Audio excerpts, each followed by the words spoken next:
When we are all connected, तभी हम किसी के साथ अच्छा बिहेव करते हैं और किसी के साथ हम डिफरेंट तरीके से बिहेव करते हैं। कोई हमें अच्छे से बात करता है तो हम उसके लिए एक डिफरेंट ओपिनियन रखते हैं। कोई अगर हमारे साथ बुरा करता है या कैसा भी है तो उसके साथ हम एक अलग तरीके से बिहेव करते हैं। तो sir, sometimes I get confused कि when we are all connected, why can't we behave and be the same with everybody.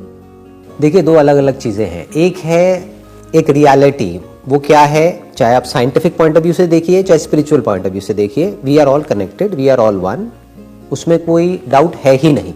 जैसे साइंटिफिकली क्या बोलते हैं, we are all made up of that same energy, right. जो हमारे materials हैं वो सब सेम है, जिन मटेरियल्स के हम बने हैं, हमारी बॉडीज बनी है, that is a fact which can't be questioned. एक है बिहेवियर, जिसकी आप बात कर रहे हो। बिहेवियर में इट इज इंप्लाइड कि कोई दूसरा है, तो वहां पर क्या आ जाता है, वहां पे एक ट्रांजैक्शन आ जाती है। कोई बोलता नहीं है, but every relationship is a transaction of give and take. ये हर रिलेशनशिप के कुछ अनसेड रूल्स होते हैं। Even the relationship of a husband and wife, कि अगर कोई एक पर्सन है जो बदले में सामने वाले से एक्सपेक्ट बहुत कुछ करे, लेकिन जब करने की बारी आए तो पीछे हट जाए, तो कहने के लिए तो वो हस्बैंड वाइफ है, लेकिन वो रिलेशन ज्यादा टाइम तक चल नहीं पाएगा ना।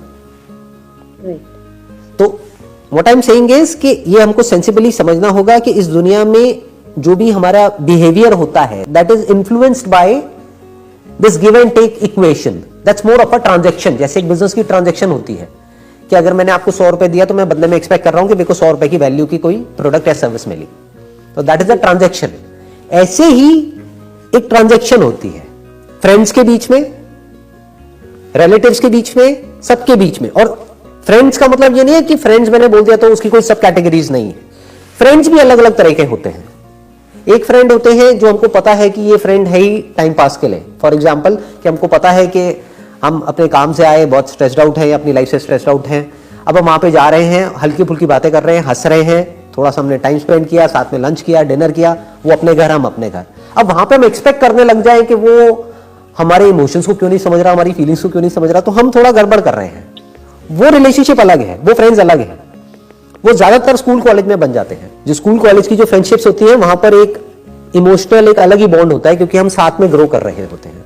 उसके बाद में जब लोगों का अपना माइंड एक लेवल पे डेवलप हो जाता है, तो रिलेशनशिप अलग अलग तरह की होती है। फॉर एग्जाम्पल, आप ऑफिस में किसी के साथ में काम कर रहे हैं, तो वो भी कहने के लिए फ्रेंड है, बट एक्चुअली में वो आपका फ्रेंड नहीं है, वो आपका कलीग है।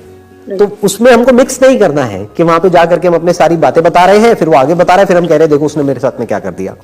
अरे वो एक अलग रिलेशनशिप है। तो वी हैव टू अंडरस्टैंड कि वो जो रिलेशनशिप है, जो भी रिलेशनशिप हमारी जिसके भी साथ में है, उसके क्या रूल्स है, वो सामने वाले को क्लियर नहीं भी है तो हमारे माइंड में क्लियर होने चाहिए। तो कभी भी हमारा कॉन्फ्लिक्ट नहीं होगा किसी भी रिलेशनशिप में। Very clear. तो कहने का मतलब है कि बिहेवियर हमारा अलग अलग होना चाहिए। Fundamentally we are all one. मैं और किसी जंगल में कोई मानो सांप है जहरीला, या कोई बहुत ही प्यारा सा कोई बर्ड है, मान लो कोई ग्रीन कलर का एक पैरेट है बड़ा ही प्यारा सा, या कोई पपी है छोटा सा, कहने के लिए हम चारों एक हैं, उसमें कोई डाउट नहीं है। We are all made up of nature. लेकिन मैं कोबरा के साथ उस तरह से बिहेव नहीं करूंगा जिस तरह से मैं उस पपी के साथ में बिहेव करूंगा। राइट। तो ये हमको देखना पड़ेगा कि बिहेवियर कहां पर कैसा रखना है। लोग भी कुछ कोबरा की तरह होते हैं, तो इसलिए मैंने इशारे में बात कही है, मैंने क्लियर नहीं बोली है ना। कुछ होते हैं जहरीले होते हैं, तो उनसे थोड़ा उसी तरह से बिहेव करना पड़ेगा। अब आप कहोगे नहीं वी आर वन, तो वो तो उसका तो काम ही वही है, मतलब वो तो प्रॉब्लम क्रिएट करेगा ही आपके लिए। उसका तो बेसिकली सामने वाले के नेचर के हिसाब से हमें अपने आपको राइट, हाँ, देखना पड़ेगा कि वो जो रिलेशनशिप है उसकी क्या इक्वेशन है। इसीलिए कहते हैं कि बहुत जल्दी किसी भी रिलेशनशिप में कोई कमिटमेंट नहीं करना चाहिए, या बहुत जल्दी अपना सब कुछ रिवील नहीं करना चाहिए किसी भी रिलेशनशिप में। आराम से देखना चाहिए, सोचना चाहिए, समझना चाहिए कि रिलेशनशिप किस डायरेक्शन में जा रही है, फिर बोलना चाहिए, फिर कुछ सामने वाले को कमिट करना चाहिए। Ideally under commit and over deliver, that must be the golden rule of a relationship, of any relationship for that matter. क्योंकि मैंने क्या कहा, रिलेशनशिप नहीं होती, एक ट्रांजैक्शन होती है। तो कम बोल के ज्यादा डिलीवर कर दो तो वो रिलेशनशिप अच्छी चल जाएगी।